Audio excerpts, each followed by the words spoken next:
అంటవా అమ్మవా అంటవా అమ్మవా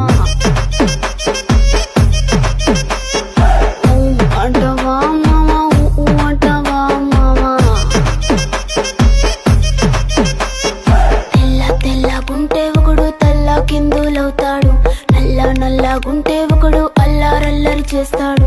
తెలుపు నలుపు కాదు మీకు రంగుతో పని ఏముంది, సందు దొరికిందంటే చాలు మీ మగ బుద్ధే వంకర బుద్ధి.